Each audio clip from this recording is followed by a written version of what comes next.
అయిపోయింది, అంతా అయిపోయింది.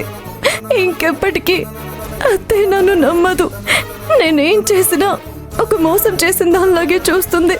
అయ్యో, అంతా అయిపోయింది.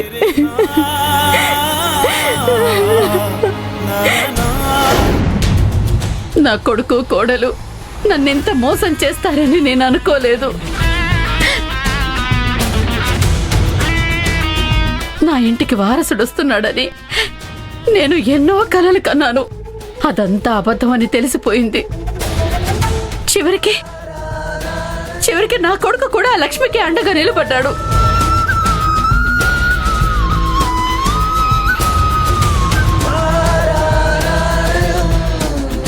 అమ్మా, నువ్వు అపార్థం చేసుకుంటున్నావు. ఇందులో హరి తప్పేం లేదు. ఇదంతా లక్ష్మి వాళ్ళమ్మ వాళ్ళాడిన నాటకం.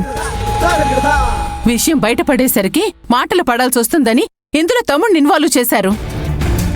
లక్ష్మి ఫ్యామిలీ అంత కంత్రి ఫ్యామిలీ ఇంకొకటి ఉండదమ్మా.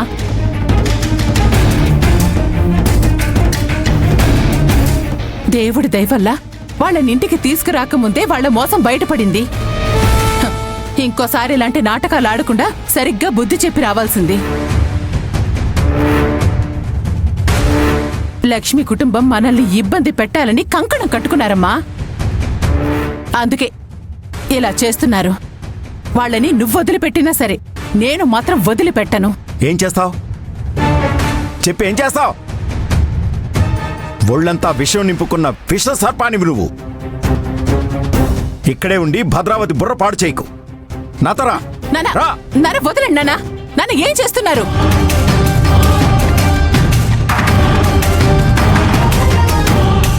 నాన్న, ఎందుకు నన్ను ఇక్కడికి తీసుకొచ్చారు? నేను అమ్మ దగ్గరికి వెళ్ళాలి. తనకి నా అవసరం ఉంది.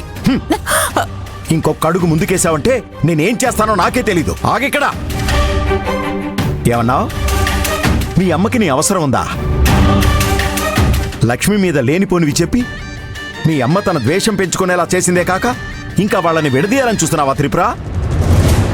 పాపం నా కోడలు లక్ష్మి ఇన్ని కష్టాలు పడ్డానికి కారణం నువ్వే.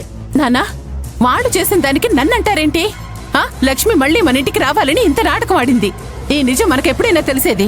కానీ ముందే తెలిసినందుకు సంతోషించండి. ఏదేమైనా సరే నా కోడలు ఎవ్వరిని మోసం చేయాలనుకోదు. చాలే ఆపండి నాన్నా. ఇంకా లక్ష్మిని వెనకేసుకుని రాకండి. ఆడాల్సిన డ్రామాలన్నీ ఆడి నంగనాచులా ఏడవటం తనకు అలవాటే. ఆ కన్నీళ్లకి మీరు కరిగిపోయి క్షమిస్తారని తన నమ్మకం. లక్ష్మి మరి ఇంతలా దిగజారిపోతుందనుకోలేదు. నోర్ ముయ్ త్రిపుర.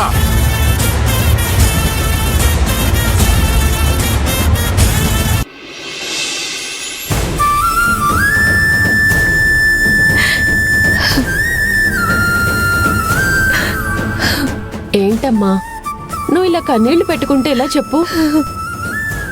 అమ్మా, జరిగిందేదో జరిగిపోయింది.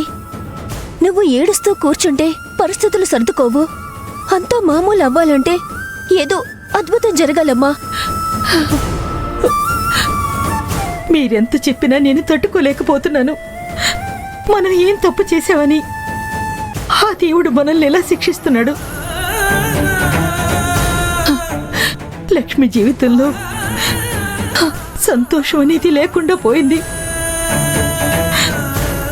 ఏ పాపం తెలియని నా కూతురికి ఎందుకు ఇన్ని కష్టాలు?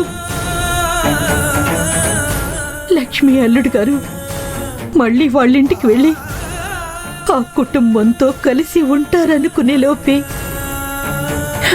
లక్ష్మి నిందలు పడాల్సి వచ్చింది.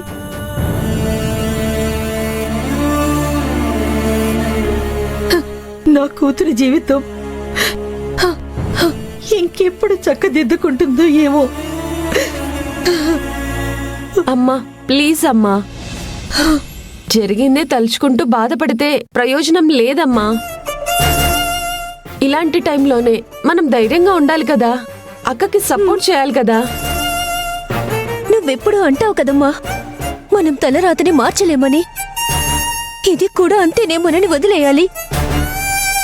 మనం ఎలాగో తలరాత్రి మార్చలేము. కనీసం అక్క కష్టంలో ఉన్నప్పుడు తోడుగా ఉందామమ్మా. మా నాకు ధైర్యం చెప్పాల్సింది పోయి నువ్వే ఇలా డీలా పడిపోతే ఎలా అమ్మా?